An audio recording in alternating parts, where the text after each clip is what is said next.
Isaías capítulo 53, que es uno de los pasajes más bonitos del Antiguo Testamento. Estos pasajes del profeta Isaías se conocen entre la gente que estudia la Biblia, entre los eruditos, los conocen con el nombre de los pasajes del siervo sufriente. Porque Isaías, que vivió 625 años antes de Jesús, es tomado por el Espíritu Santo y empieza a ver la figura de un varón, de un hombre que no era contemporáneo del profeta, sino que iba a venir mucho tiempo después. Y dice que este es un hombre extraño, un hombre que va a sufrir mucho. De hecho, Isaías empieza diciendo que es un varón de dolores, experimentado en quebranto, que escondimos de él el rostro, o sea, fue rechazado por su pueblo, lo tuvimos por herido de Dios y abatido, lo menospreciamos. O sea, era un hombre extraño, porque todo lo que Isaías dice de él es que es una buena persona, pero que va a ser tratado de manera muy mala. Y por eso le conocen como el siervo sufriente. En esa época no lo conocían así, son los estudiosos de la Biblia hoy en día los que dicen que estos pasajes pertenecen a los textos del siervo sufriente. Este hombre, decíamos anoche, según el versículo 4 y 5, llevó nuestras enfermedades, sufrió nuestros dolores, y nosotros le tuvimos por azotado, por herido de Dios y abatido. Pero él herido fue por nuestras rebeliones, molido por nuestros pecados, el castigo de nuestra paz fue sobre él, y por su llaga fuimos nosotros curados. Entonces una persona que tenía que sufrir mucho, pero ese sufrimiento tenía un propósito redentor, tenía un propósito salvífico. Ahorita vamos a explicar esto un poco más. ¿Por qué tenía que sufrir ese hombre? ¿Por algo malo que él había hecho? No, tenía que sufrir por algo malo que nosotros habíamos hecho. Y ahí es donde entra el versículo 6. Ahora Isaías deja de hablar del siervo sufriente y empieza a hablar de los que hicieron sufrir al siervo. Versículo 6 dice, todos nosotros nos descarriamos como ovejas, cada cual se apartó por su camino, mas Jehová cargó en él el pecado de todos nosotros. Note por favor ese versículo 6, ¿cuáles son las dos primeras palabras del versículo 6? ¿Cuáles son las dos últimas palabras de ese versículo? ¿Cuáles son las dos primeras? ¿Las dos últimas? Yo quiero, no sé si usted nota eso. Es probablemente el único versículo en toda la Biblia que termina con las dos palabras con las que empieza.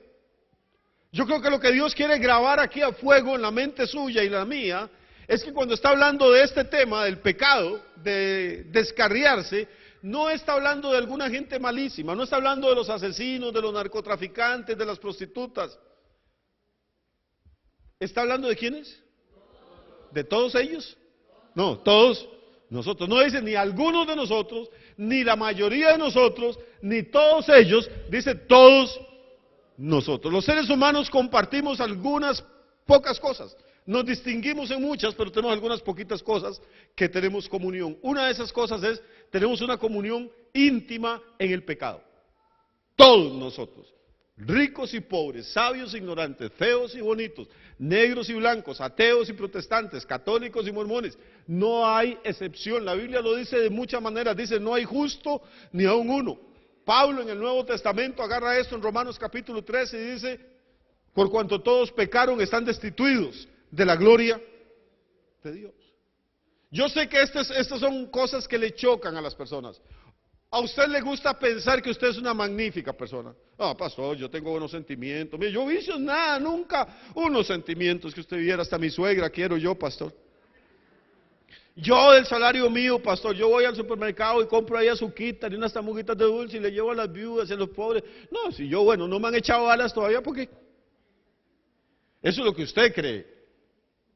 Usted se compara con otra gente. ¿Cuántas veces uno está evangelizando a alguien o compartiendo con alguien? Y dice, bueno, pero uno no es tan malo, yo me comparo, es que viera al vecino, ese es un desgraciado. Ese llega borracho a las 6 de la tarde, llega y le grita a la mujer, le pega, tiene que herir. Yo no, pastor, yo ahí en mi casa, el trabajo para la casa. Entonces usted se siente que es casi la Madre Teresa, porque va el trabajo para la casa. Permítame decirle que la Madre Teresa incluida, la Biblia dice todos nosotros. Eso incluye a todos los pastores del mundo, a todos los apóstoles, a todos los profetas, a todos los obispos, a todos los papas, a toda la gente, todos nosotros nos descarriamos, unos de una manera, otros de otra, unos pecan de forma que es visible, otros tienen el pecado y llevan la música por dentro. No todos los pecados son cosas que la gente puede ver. El problema es que la gente puede tener un concepto altísimo de mí o de usted, porque nunca nos ve hacer nada malo. Pero estamos tratando con un Dios que escudriña los corazones y que escudriña las mentes, y que antes de que esté la palabra en nuestra boca, Él ya la conoce toda. Y el problema suyo no es que la gente lo declare justo, el problema suyo es lograr que Dios lo declare justo, mi hermano. No es la gente la que lo va a juzgar a usted cuando se muera. Cuando usted dé el último suspiro en esta tierra y abra los ojos, no van a estar los vecinos del barrio esperándolo arriba para juzgarlo. No van a estar los hermanos de la iglesia. Va a estar el juez justo. Va a estar el que nunca pecó. Va a estar el que es la santidad misma. Va a estar un Dios que es fuego consumidor. ¿Qué va a hacer usted ahí? La gente dice así: yo me muero y va a haber un viejito de barba blanca. Lo más bonito, ahí va, yo le voy a ayudar con la muleta y el bastón y él me va a pasar adelante. Bájese de esa nube, así no va a ser. Así no va a ser.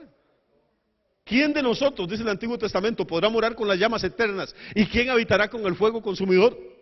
Usted se compara conmigo y usted es un super santo. Yo me comparo con otra gente y yo soy, bueno, Gabriel es cualquier mundano a la par mía.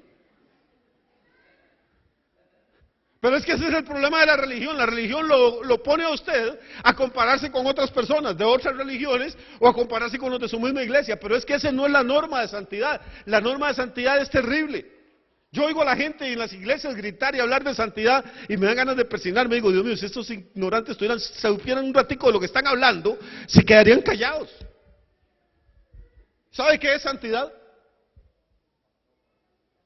¿Quiere que le ayude? ¿Sabe qué dice Génesis 17? ¿Qué le dice Dios a Abraham? Lo llama y le dice: Abraham, camina delante de mí y sé perfecto.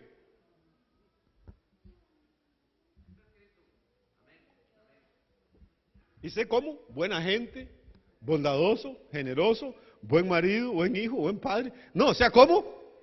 Perfecto. Entonces ya ahí uno empieza a rascarse la cabeza, además de que me está picando.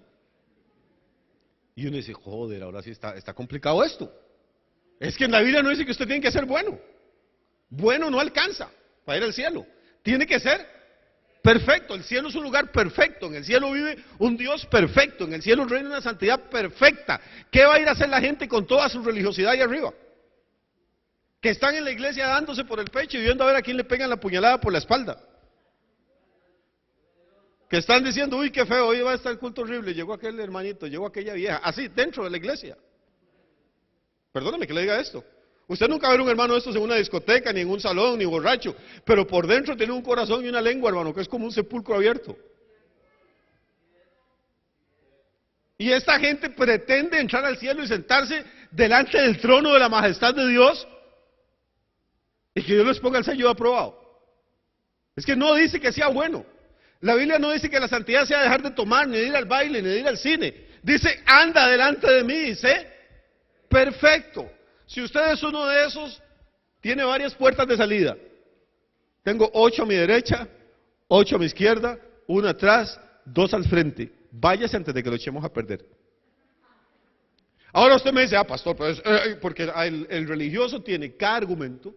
Pastor, eso era la ley de Moisés, el Antiguo Testamento. Cristo ya superó eso, pastor, ahora no. Lo superó. Leamos el Nuevo Testamento. ¿Sabe qué dice Mateo?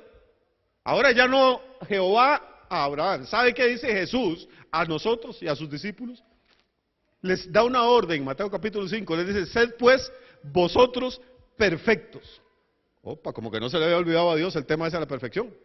Dale que te dale. Sed pues vosotros, ¿cómo? Buena gente, amables, simpáticos, perfectos.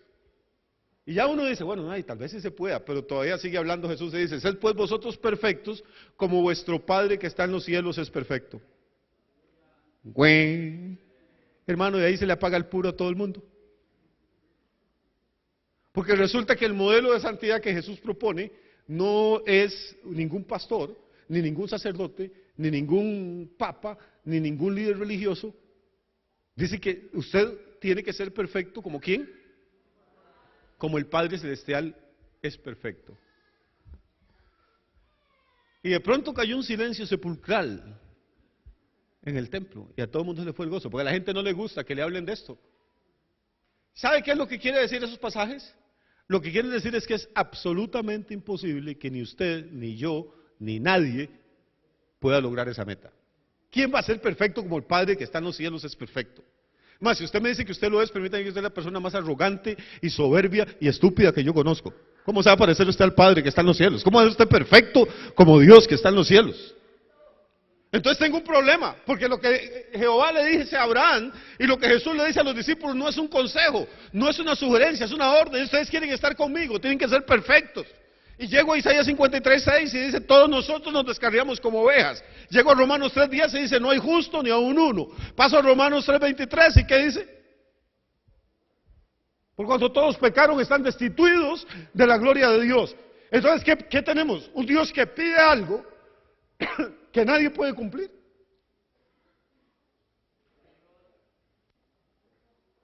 Cuando hablamos de santidad, hermano, deberíamos de saber lo que estamos hablando. Deberíamos pensar, conectar la lengua con el cerebro, con el espíritu antes de hablar. La santidad de la que se habla en las iglesias es la santidad religiosa. La de no haga esto, no haga aquello, aquel hermanito es mejor, aquel da limosna, este paga los diezmos, el otro no da, aquel dice malas palabras, este no, el que no dice es más santo. Eso es lo que nosotros llamamos santidad. Permítame decirle que hay montones de ateos que no toman, no fuman, no dicen malas palabras, no van a ningún baile, quieren a su esposa y a veces hasta viven con ella 40, 50 años hasta que la muerte los separe y son ateos. Y son santos entonces. No, la santidad es otra cosa. No tiene que ver con lo que la gente piensa que tiene que ver. La santidad tiene que ver con el carácter de Dios.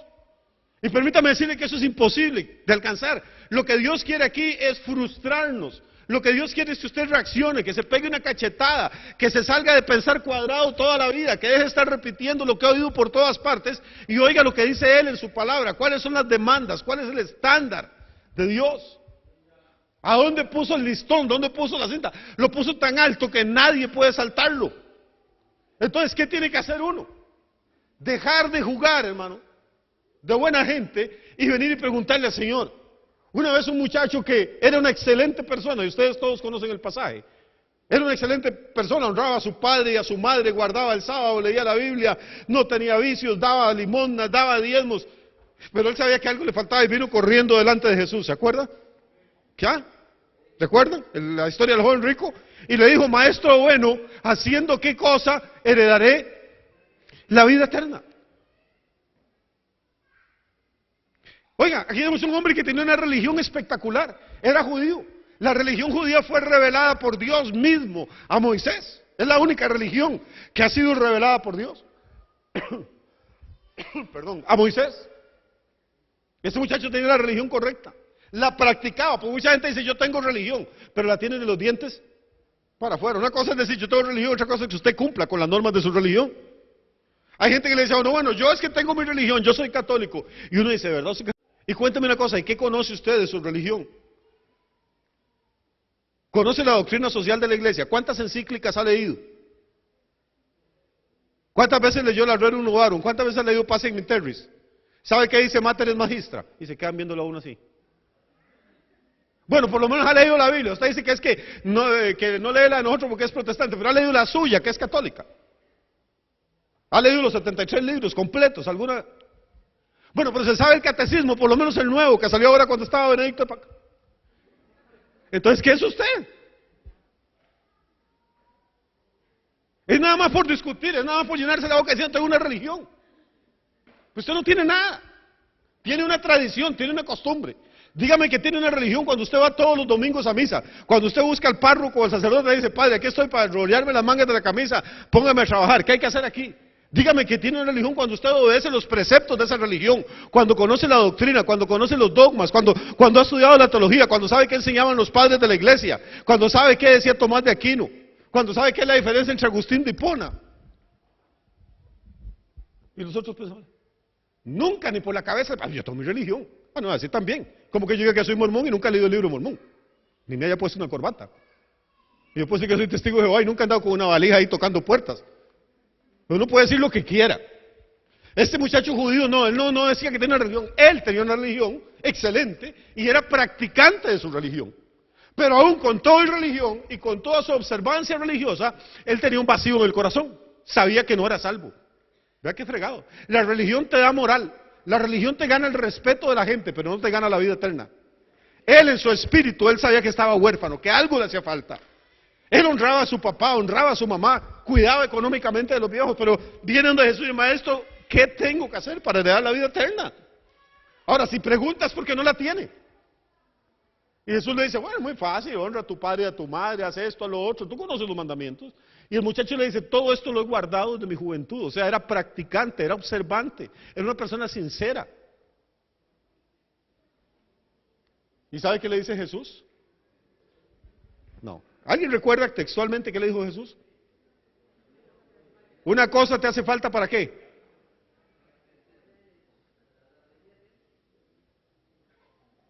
No.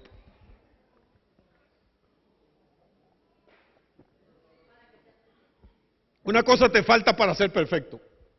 Vea qué interesante, el muchacho llega y dice, ¿qué tengo que hacer para heredar la vida eterna? Y Jesús no le dice, una cosa te falta para heredar la vida eterna. Le dice, una cosa te falta para ser perfecto.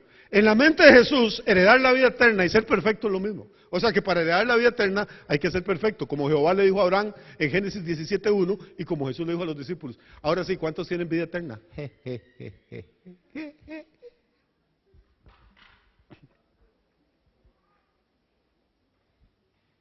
Estoy tratando de que piense, hermano, estoy tratando de que se enoje conmigo. Ir a la iglesia para repetir como loros todo el tiempo lo mismo, hermano, eso no es fe. La fe hay que pensarla. Lo que uno piensa, tiene que sacudirle el petate de vez en cuando.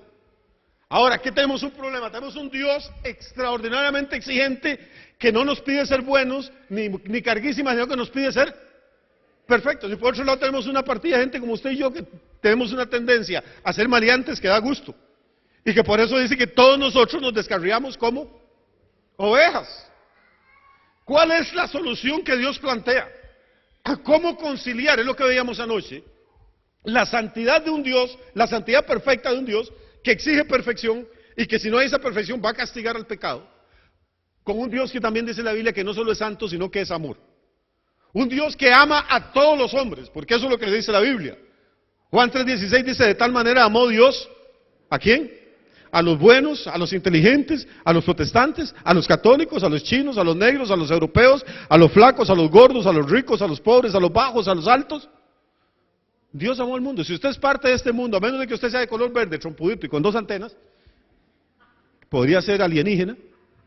De lo contrario, usted pertenece a este mundo, y yo también. No hay nada, ni nadie en este planeta que quede fuera del amor de Dios. Es un amor absolutamente inclusivo. El amor de Dios es un amor perfecto, así como la santidad de Dios es una santidad perfecta. Como nosotros no podemos entender una santidad perfecta, tampoco podemos entender un amor perfecto. Nosotros no entendemos lo que es el amor, no sabemos. Ay, pastor, no diga eso. Yo estoy, pero es de la nariz, pastor. No, usted está enamorado o cualquier otra cosa. El amor es otra cosa. Usted ama a sus hijos, sí. No me diga que no me ama porque yo por mis hijos doy la vida. Sí, pero ¿y por qué no les da por los hijos del vecino? Usted no los ama porque son sus hijos, los ama porque son suyos. Porque los del vecino también son hijos, pero como no son suyos, usted no los quiere.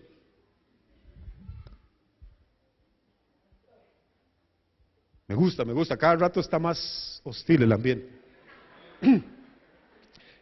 Perdóneme que le diga, los padres de familia que rajamos, yo por un hijo doy la vida, yo me quito la comida de la boca, sí, porque es suyo, porque no se la quita por la del otro, el otro también es hijo. Amamos por una razón egoísta, porque me veo, hay genes míos, la mitad de esos cromosomas son míos, por eso es que lo quiero, y por eso es que el suyo no lo quiero tanto como el mío. Ah, no, pero mi mujer no es nada mío, pastor, y yo por esa mujer me mata. Ah, sí, pero hermano, a esa mujer le lava, le plancha, le cocina, le hace el favor de vez en cuando, ¿cómo no la va a querer?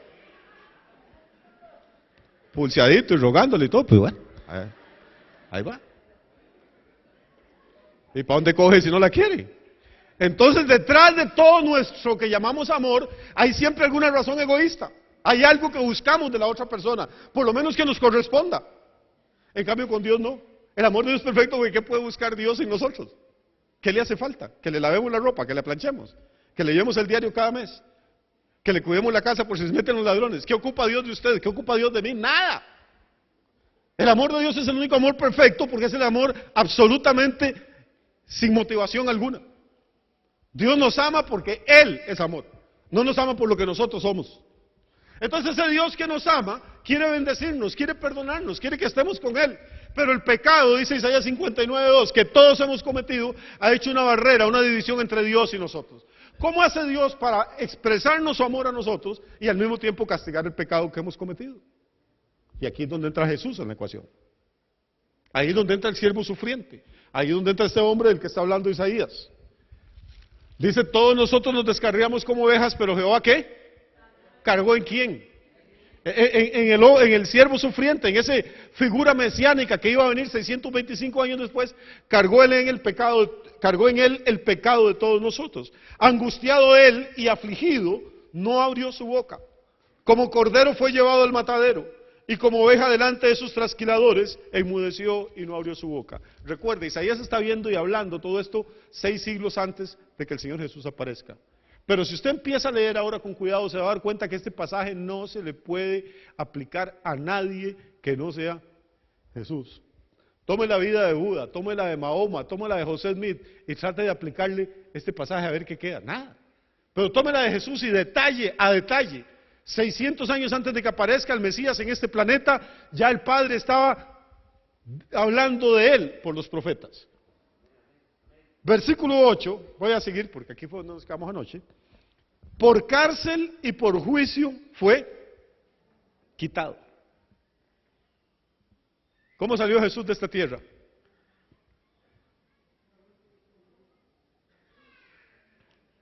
Hubo juicios en la casa de Anás, en la casa de Caifás, en el Sanedrín, delante de Herodes, delante de Pilato. A pocas personas lo han hecho en la historia tantos juicios como Jesús, en menos de 24 horas. Todo el mundo lo juzgó. Fue apresado, lo desnudaron en la cárcel, lo azotaron en la cárcel, lo coronaron de espinas. No fue en la cruz, fue en la cárcel. ¿Cómo podía Isaías saber 625 años antes de que el Mesías naciera, que el Mesías iba a ser sacado de esta tierra por cárcel y por juicio lo iban a cortar? ¿Qué tal si lo hubieran metido a la cárcel y no le hacen juicio? ¿Qué tal si le hacen juicio pero no lo meten a la cárcel? ¿Qué tal si lo matan sin ir en la cárcel en el juicio? No se hubiera cumplido esta profecía y Jesús no sería el Mesías, pero sí se cumplieron. Dice su generación, ¿quién la contará? Porque fue cortado de la tierra de los vivientes, ¿y qué más? Y por la rebelión de mi pueblo fue herido. Note el énfasis del Espíritu Santo. Una y otra vez el texto enfatiza que el Mesías iba a ser herido no por los pecados de él, no por las rebeliones de él, sino por los pecados y las rebeliones nuestras, ajenas. Versículo 9, dice, se dispuso con los impíos su sepultura. ¿Sabe que a Jesús no lo crucificaron solo? Normalmente cuando predicamos de la cruz siempre hablamos de lo que debió sufrir Jesús. ¿Y usted no cree que a la par de él había otros 2 hombres que estaban sufriendo exactamente lo mismo? Jesús no los dispusieron, se dispuso con los impíos su sepultura. A los reos, a los criminales, Roma los crucificaba y cuando morían los echaban a una fosa común. Una fosa común era una zanja cualquiera donde echaban un poco de tierra y después cal y ahí seguían rellenándola con los cadáveres de los muertos en combate y de los criminales ejecutados. Jesús había una zanja donde lo iban a tirar, hermano, junto con esos 2 criminales. Se dispuso con los impíos su sepultura. Así lo planearon los romanos. Pero resulta que a 625 años antes Dios había dicho otra cosa. ¿Sabe qué había dicho Dios? Se dispuso con los impíos su sepultura, mas con los ricos fue en su muerte. Cuando ya esta gente tiene 6 horas de estar colgando en la cruz y ya va a empezar la festividad judía, entonces quieren bajar los cadáveres de la cruz para no contaminar la tierra con un cuerpo muerto. Y para acelerar la muerte de los crucificados, lo que hacían los romanos era con un mazo de 12 libras, un soldado venía, se paraba frente a la cruz y le quebraba las espinillas al que estaba crucificado. Entonces al quebrarle la espinilla le rompía el hueso y ya la persona no se podía apoyar más en los talones para respirar. Y entonces la fuerza de gravedad tiraba el cuerpo hacia adelante. Y la persona empezaba a tratar de inhalar, los pulmones se le llenaban de agua. Todos los crucificados morían asfixiados. Los crucificados no morían desangrados, porque 2, 3 clavos no van a hacer que su cuerpo pierda toda la sangre. Lo que los mataba era la asfixia. Morían como si un yugo de hierro tuvieran en el cuello, como dice Deuteronomio 28. Entonces les dan el permiso a los soldados romanos y se quiebrenle las piernas para que se asfixien rápido, pues los puedan desclavar y echarlos a la zanja. Le dan al primero y cuando pasan donde Jesús, descubren una cosa: Jesús está muerto ya. Una cosa extraña, se murió antes que los otros 2. Él que era la vida misma. Jesús nunca había estado enfermo de nada. Comía bien, él dice que era comelón. Entonces, qué raro, ¿por qué se moriría primero? Aquí hay un par de secretos, ¿quieren que se los cuente? Los de atrás, ¿ya están dormiditos? Jesús dijo una vez, dijo, yo tengo poder para dar mi vida y tengo poder para volverla a tomar. A mí nadie me quita la vida. Eso fue lo que dijo, a mí nadie me la quita. Yo tengo poder para darla y tengo poder para volverla a tomar. Y en otra ocasión dijo, el Padre que me envió me dio poder para dar mi vida y también para recogerla. Cuando hay un momento en la cruz, cuando Jesús se dirige a Dios y le dice, Padre, en tus manos encomiendo mi espíritu. En ese momento Jesús está entregando su espíritu voluntariamente. ¿Por qué Jesús hizo eso? ¿Por qué morirse antes? Uno puede decir, bueno, para escapar a los dolores, pues los dolores eran terribles. Y un crucificado podía durar agonizando y revolcándose ahí en la cruz 3 días y 3 noches. Y uno dice, bueno, Jesús dijo, no, ya esto me duele mucho, mejor me voy. No, hermano. Él dijo que él iba a tomar el cáliz que el Padre le había dado. ¿Por qué Jesús tenía que entregar el espíritu tan rápido y morir antes que los criminales que estaban a par de él? Porque la ceremonia que seguía era la de quebrarle los huesos de la espinilla, de la pierna. Y resulta que una profecía en el Antiguo Testamento dice que el Cordero de Pascua había que matarlo y comérselo, pero ninguno de sus huesos podía ser quebrado. Para que se cumpliera un detalle tan pequeño del Antiguo Testamento, Jesús entregó el Espíritu antes. Cuando los soldados quiebran las piernas del primer criminal y lo dejan agonizando, pasan donde Jesús, lo ven que está muerto y no lo tocan y le quiebran las piernas al que está a la par. Ya va a caer la tarde, a las 6 de la tarde, que empieza el día para los judíos, y entonces los discípulos ven que el Señor está muerto, piden permiso para bajar el cuerpo y se los dan para bajarlo antes de que empiece el día de reposo, ya porque ya no lo podían tocar. Y ahora tienen el cuerpo ahí, pero faltan unos minutos para que empiece el día de reposo. ¿Qué hace? Y hay un hombre ahí que era discípulo de Jesús en secreto, que se llama José de Arimatea, y que tenía todo el billete. La gente piensa que los discípulos de Jesús todos eran una pila de tonticos arruinados. No, Jesús tuvo hombres y mujeres con mucho recurso que le seguían, gracias a Dios, y en los días que viene va a tener mucho más en el nombre de Jesús, y Dios va a levantar muchos y muchas así en esta congregación. Yo creo en eso, lo creo con todo mi corazón. ¿Y sabe qué dijo José? Los ricos normalmente son gente que planifica. El hombre estaba sanito, pero había comprado por ahí un sepulcro por si algún día. Dijo, yo tengo una tumba ahí sin estrenar, está cerquitita aquí, todavía nos da tiempo de tomar al Señor, envolverlo en un sudario y llevárnoslo y ponerlo ahí. Usen mi tumba. Entonces vea qué interesante, hermano.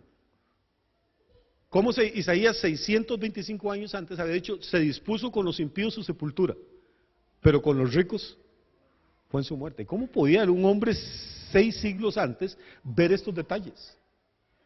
A menos de que de verdad el Espíritu Santo estuviera inspirado a los hombres que escribían las Sagradas Escrituras. Estoy explicando, los tengo enredados. Pero hermano, a mí es que la Biblia me maravilla. Hay gente que dice que es un libro muy aburrido. Bueno, si uno no le pone ganas, probablemente sea aburrido. Pues usted le pide a Dios, y Dios le va a abrir los ojos, le va a abrir el entendimiento y usted va a empezar a ver cosas ahí. David una vez orando a Dios le decía, Dios, abre mis ojos para ver las maravillas de tu ley. Quiere decir que en ese libro debe haber cosas maravillosas que todavía no hemos visto. Por pereza, por dejadez, por lo que sea, hermano. Pero usted no importa, amigo, si es católico, si es evangélico, no importa si no va a ninguna iglesia, consígase una Biblia, pero no la consiga para tenerla ahí de amuleto, en una gaveta, léala. Pero no se ocupa mucho estudio, sí es cierto, entre más estudia mejor, pero aunque no tenga ningún estudio, hay una promesa de Dios, y las promesas de Dios no mienten. Y dicen, si alguno de ustedes tiene falta de sabiduría, pídasela a Dios, y Él se la va a dar a todos en abundancia y sin reproche. A veces oramos por salud, oramos por la familia, todos oramos o rezamos de alguna manera, pero hay una cosa que casi nunca le pedimos al Señor, y es sabiduría, entendimiento. Usted le pide a Dios, Señor, dame entendimiento para ver cosas en tu palabra, Dios se lo va a dar. No sé si les gusta lo que hemos visto hasta aquí, hermano, pero yo veo unos detalles tan lindos ahí, tan precisos, tan puntuales, como dice la gente ahora. Pero vamos a ir terminando ya. Isaías 53. Versículo 10 dice, con todo eso, Jehová quiso quebrantarlo, sujetándolo a padecimiento. Cuando haya puesto su vida en expiación por el pecado, verá linaje, vivirá por largos días, y la voluntad de Jehová será en su mano prosperada. Verá el fruto de la aflicción de su alma, y quedará satisfecho. Por su conocimiento justificará mi siervo justo a muchos, y llevará las iniquidades de ellos. Por tanto, yo le daré parte con los grandes, y con los fuertes repartirá despojos, por cuanto derramó su vida hasta la muerte, y fue contado con los pecadores, habiendo él llevado el pecado de muchos, y orado por los transgresores. Voy a ir rápidamente, ya porque no quiero cansarlos, pero sí quiero, por favor, que noten dos cositas. Una es comparar el versículo 8 con el 10. El versículo 8 dice que Jesús fue, bueno, no dice Jesús, pero sabemos que Jesús, que el Mesías por cárcel y por juicio fue quitado, y hace una pregunta: ¿y su generación quién la contará? ¿Qué es en este contexto su generación? Es la descendencia. ¿Quién va a contar la descendencia de Jesús? Note, vamos despacio, vamos despacio.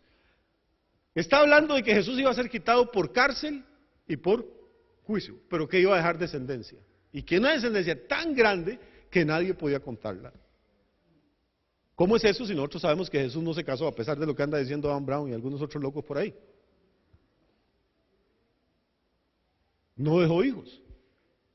Pero para que se cumpliera la profecía, este Mesías que iba a ser asesinado por cárcel y por juicio lo iban a cortar, tenía que dejar una generación innumerable, incontable. Y el versículo 10 coincide con eso, dice: con todo eso Jehová quiso quebrantarlo, sujetándolo a padecimiento. Cuando haya puesto su vida en expiación por el pecado, verá linaje. ¿Qué es linaje? Es descendencia, generación, hijos. Ahora sí, agárrese ahí un ratito del sillón. Y voy a contarle algo acerca de ese versículo 10. Es uno de los pasajes más extraños de la Biblia, es uno de los pasajes más extraños de la literatura universal. Note que en el versículo 8 dice, primero, que el Mesías iba a ser quitado, cortado por cárcel y por juicio, pero que aún así, aunque lo mataran, iba a dejar una generación incontable. El versículo 10, ¿qué dice? Dice, no empieza así, dice, después de que haya puesto su vida en expiación,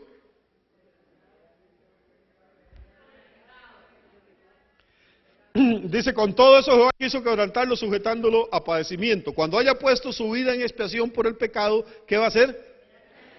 ¿Cuándo iba a haber linaje Jesús? Después de haber puesto su vida en expiación por el pecado. Un muerto no puede ver nada. Note que aquí hay una cosa rarísima, ¿no? Dice, cuando haya puesto su vida en expiación por el pecado, verá linaje. Y lo mismo del versículo 8 dice que después de que haya sido cortado por cárcel y por juicio, va a engendrar una generación que nadie puede contar. Yo he tratado de explicar esto en otras ocasiones, voy a repetirlo porque hay personas nuevas en la casa al día de hoy. Por favor, póngame atención un momento. Cuando uno iba a la escuela primaria y en el colegio, algunas veces en primer año, le repetían cómo era el ciclo de la vida. Todos sabemos cómo funciona. Los seres vivos tenemos ciertas características en común, por lo menos 4, que comparten usted con las ballenas, con los helechos, con los opilotes, con las culebritas. Todos nos parecemos en eso, los seres vivos. Nacemos, crecemos, nos reproducimos, y nos guste o no nos guste, no morimos. Lo mismo si es una mata de plátano que si es un elefante. Nace, crece, se reproduce, y muere, punto. No hay vuelta de hoja. El rol de la vida, la ley de la vida es esa: usted nace, crece, se reproduce y muere. Pero lo que la Biblia plantea aquí es una cosa completamente fuera de orden, completamente antinatural, porque es sobrenatural. Lo que la Biblia plantea es que el sistema de vida del Mesías iba a ser diferente. El ungido de Dios, el siervo sufriente, iba a ser distinto a todos los demás seres vivos. Los seres vivos nacen, crecen, se reproducen y mueren. El Mesías fue al revés: el Mesías nació, creció, murió y se reprodujo. Después de que haya puesto su vida, verá linaje. Después de que haya sido quitado por cárcel y por juicio, nadie va a poder contar su generación.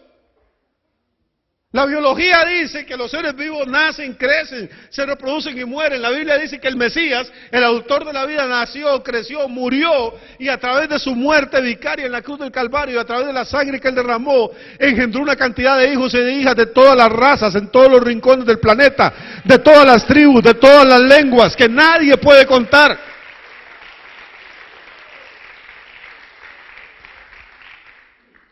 Usted puede contratar una empresa mundial y viene y le hace un censo de todos los habitantes de Costa Rica, o de Rusia, o del África, o de cualquier país del mundo. La gente que vive en un país se puede contar. Los ciudadanos de cualquier nación pueden ser contabilizados, registrados, censados. Los del reino de los cielos no. Cualquier empresa puede venir y contar la gente que va a las iglesias evangélicas, o a la iglesia católica, o al salón del reino de los testigos de Jehová, o a la rama o a la estaca de los mormones. Cualquier persona, o a la sinagoga judía, o a la mezquita musulmana. Cualquier empresa puede contar la gente, pero nadie puede saber quiénes son cristianos y quiénes no. Podemos contar cuántas personas estamos sentadas aquí esta mañana, pero solo Dios sabe cuántos verdaderamente le pertenecen a Él y cuántos no, hermano. Porque nosotros vemos las caras, vemos los físicos, pero en el reino de Dios somos engendrados no de sangre, ni de carne, ni de voluntad de varón, sino de Dios. Somos engendrados por un Mesías que murió.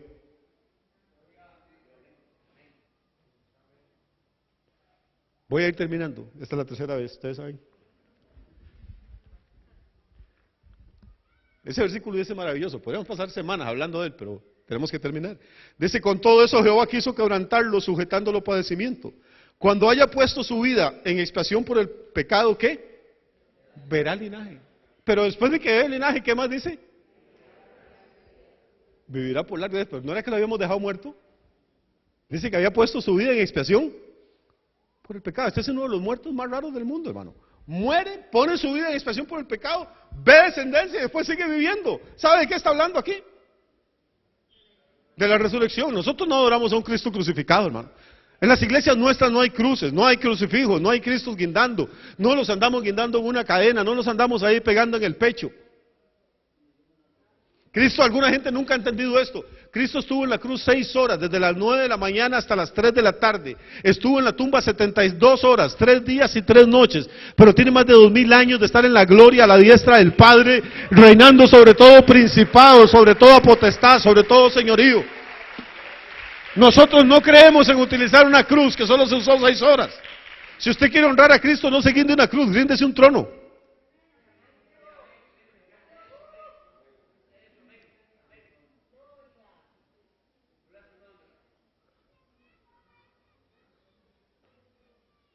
Ahora ya voy a llevarlos otra vez a bajar de la nube donde estamos para que vea esto. Todo esto está siendo profetizado 600 y pico de años antes de que el Señor Jesús nazca en Belén. ¿No le parece extraordinario? ¿Cómo un hombre puede ver el futuro a 600 años? A los que ya tienen aquí 60 años o más. Dígame una cosa, usted hace 40 años se imaginaba que el mundo iba a ser como va a ser ahora. Ustedes, díganme una cosa, hace 30 años usted se imaginaba que iba a haber teléfonos celulares y que desde un teléfono usted podía accesar a internet y comunicarse con cualquier persona en el mundo en fracciones de segundo. ¿Alguno se imaginó eso hace 30 años? Nadie. Ahora si yo le digo, imagínense cómo va a ser el mundo dentro de 600 años, ¿qué esperanzas tenemos de pegar? Y dentro de ese mundo, cada vez dentro de 600 años, imagínense la vida de una persona y profetíceme todos los detalles, desde cómo iba a vivir, a dónde lo iban a matar, qué habían planeado para él, cómo va a ser sepultado, qué va a ocurrir después de que muera. ¿Qué posibilidades tiene usted de acertar? Cero. O sea, matemáticamente hablando es imposible. Hay una ciencia que se llama estadística y otra que se llama cálculo de probabilidades, que dicen que es imposible. Entonces, si es imposible para el hombre, para Dios no es posible. ¿Por qué? Porque Él conoce el futuro, Él controla el futuro. Cada acontecimiento, cada cosa, no era casualidad que José de Arimatea, tal vez 10 años antes de que Jesús muriera, José de Arimatea sintió ganas un día de decir, me voy a comprar una sepultura. No es cosa como que le entren a uno ganas todo el día, que antojo irme a comprar una sepultura. Pues se levantó con esas ganas y fue y la compró y él no sabía para qué. Tal vez se sentía mal ese día y tenía fiebre y decía, al rato si me muero y le dejo esta bronca a la mujer, mejor compro un sepulcro. Y después se curó de la fiebre y dice, ¿para qué compré esa canambada? Él no sabía cuando sintió aquello, que ese sepulcro no era para él, que lo iba a estrenar otro. Tal vez el día que le dieron la fiebre, si fue que le dieron y se enfermó y compró el sepulcro, reprendió al diablo y dijo, ¿cómo yo voy a estar enfermo? ¿Cómo yo voy a dejar que pasa esto? Él no sabía que esa fiebre tenía un propósito, asustarlo, motivarlo a comprar la sepultura, que 5 o 10 o 20 años después iba a usar el Mesías. Así es Dios, hermano. Cuando nos pasan las cosas a veces no entendemos por qué nos pasan, pero hay un proyecto desde la eternidad y hasta la eternidad, y el que está sentado en el trono conoce el futuro. Amén. Y a veces nos ahogamos en un vaso de agua viendo el problema alrededor, pero hay que ver al final de la historia siempre, al final de la cuerda, al final del mecate, para poder mantener el equilibrio. Y al final de la historia es que lo que Dios dijo, eso se cumple. Que primero va a pasar el cielo y la tierra a que las palabras queden sin cumplirse. Y lo que Él dijo, pónganse de pie por favor, es que Él vino a buscar y a salvar lo que se había perdido. así de pie. No quiero que se vaya para la casa angustiado. Bueno, pasó por ahí, ahora sí me fregó con esa cosa de que somos perfectos y ninguno es. ¿Qué hacemos? Jesús es la respuesta. Segunda a los Corintios capítulo 5, versículo 1, dice que el Padre planeó la cruz para que la cruz fuera un lugar de intercambio. Todos nosotros nos descarriamos como ovejas, mas Jehová cargó en Jesús el pecado de todos nosotros. Cuando Jesús está agonizando esas enfermedades y esos dolores terribles en la cruz, lo que está haciendo el Padre es castigar los pecados suyos, los míos, los de Adán, los de Abel, los de Pilato, los de Herodes, los de todo el mundo, en la persona de Jesús. Y Pablo, tomado por el Espíritu Santo, en la segunda carta a los Corintios, capítulo 5, versículo 21, dice Pablo que el Padre, al que no conoció pecado, por nosotros, lo hizo pecado. ¿Cuántos creen eso? Esa es la primera mitad del Evangelio. A Jesús, que era santo y sin mancha, que no conocía el pecado, el Padre, por amor a nosotros, lo hizo pecado. La segunda mitad todavía es más gloriosa. La segunda mitad dice, al que no conoció pecado, por nosotros lo hizo pecado. ¿Para qué? Para que nosotros fuéramos hechos justicia de Dios en él. ¿Qué es lo que ocurre en la cruz? El Padre mete la mano dentro de cada uno de nosotros y saca toda la basura. Desde el primer berrinche que usted hizo cuando le escupió el puré de guineo en la cara a su mamá cuando era un bebé, hasta el último, todos sus pecados los saca y los pone sobre Jesús y los castiga. Y al mismo tiempo toma toda la santidad y perfección de Jesús, porque Él es el único perfecto. Pone la justicia de Cristo dentro de nosotros. Eso es extraordinario. Y esa es la única forma que usted tiene de cumplir con lo que Dios le dijo a Abraham: anda delante de mí y ser perfecto. No es con sus obras, no es con su religión, sino es con la justicia perfecta que Cristo regaló para usted en la cruz del Calvario. Si usted trata de pararse delante de Dios confiando en sus obras, confiando en su religión, amigo, se pierde. Tiene que pararse delante de Dios y decirle: Dios, yo no soy digno de esta salvación tan grande, pero tu Hijo Jesús pagó un precio perfecto. Y yo recibo, acepto ese sacrificio, reconozco que lo necesito y recibo a Jesús como mi Salvador y como mi Señor. Eso es lo que nosotros le llamamos convertirse. No necesariamente quiere decir que cambiar de religión. Una gente puede cambiar de religión 20 veces y no convertirse nunca. ¿Usted sabía eso? Cambiar de religión no salva a nadie. Porque ninguna religión murió ni por usted ni por mí en la cruz del Calvario. El que murió se llama Jesús de Nazaret. Él es el siervo sufriente. Él puso su vida en expiación por el pecado. Quisiera irme ya, pero no aguanto las ganas. Es que no puedo terminar. ¿Me dejan leer esos versículos? Por tanto, dice el versículo 11, verá el fruto de la aflicción de su alma y quedará satisfecho. Por su conocimiento justificará mi siervo a muchos. Justificará. Les dará justicia. Es lo que Pablo dice en 2 Corintios 5:21. Al que no conoció pecado, por nosotros lo hizo pecado para que nosotros fuéramos hechos, ¿qué? Justicia de Dios en él. Eso es usted cuando está en Cristo, la justicia de Dios. Nada menos. Usted no es una buena persona, es la justicia de Dios. Y dice que Jesús verá el fruto de la aflicción de su alma. Jesús estaba afligido en Getsemaní, dijo: Señor, estoy triste, mi alma está triste, hasta la muerte, sudaba gotas como de sangre. Dijo: si es posible que pase de mí este cáliz. La cruz fue terrible, la soledad fue terrible. El alma de Jesús fue afligida hasta la muerte, pero dice que Él verá el fruto de la aflicción de su alma. ¿Sabe cuál es ese fruto? ¿Ah? ¿Aló? ¿Sabe cuál es ese fruto? Sonríe, hermano, meta la panza, eche la espalda para atrás, levante los hombros, sonríe y están tomando una foto. Usted es el fruto de la aflicción de Jesús. Jesús pagó el precio para que usted esté aquí esta mañana, para que usted esté ahí vivo en su casa oyendo esta palabra y sienta que hay esperanza para usted, que hay vida para su familia, que hay un futuro mejor en Dios. Él verá, está viendo esta mañana el fruto de la aflicción de su alma. Por tanto, dice el último versículo de este pasaje: yo le daré parte con los grandes y con los fuertes repartirá despojos. Por cuanto derramó su vida hasta la muerte y fue contado con los pecadores. 1, 2, 3 criminales decían. Lo contaron con los pecadores. Habiendo él llevado el pecado de muchos y orado por los transgresores. Así termina. ¿Sabe qué fue lo último que hizo Jesús en la cruz? Padre, perdónalos, que no saben lo que hacen. O sea, lo están clavando, lo están torturando y todavía está orando por los transgresores. Para que se cumpliera hasta la última letra de ese pasaje. Es increíble, hermano. Solo un libro inspirado por Dios puede cumplirse cada detalle de esa forma, no hay ningún otro. Y la buena noticia, hermano, es que Jesús hizo una obra perfecta por nosotros. Nosotros no somos la última Coca-Cola en el desierto, ni la última chupada del mango. Todos tenemos un montón de defectos, todos tenemos un montón de Aquel que no cojea de una pata, cojea de otra. No tenemos derecho a criticar a nadie, no somos superiores a nadie, somos simplemente pecadores, restaurados, redimidos, justificados por el amor y por la gracia de un Dios que solo Él es perfecto y que envió a su Hijo perfecto a este mundo para que hiciera un sacrificio perfecto y que todo aquel que en Él cree no se pierda, sino que tenga vida eterna.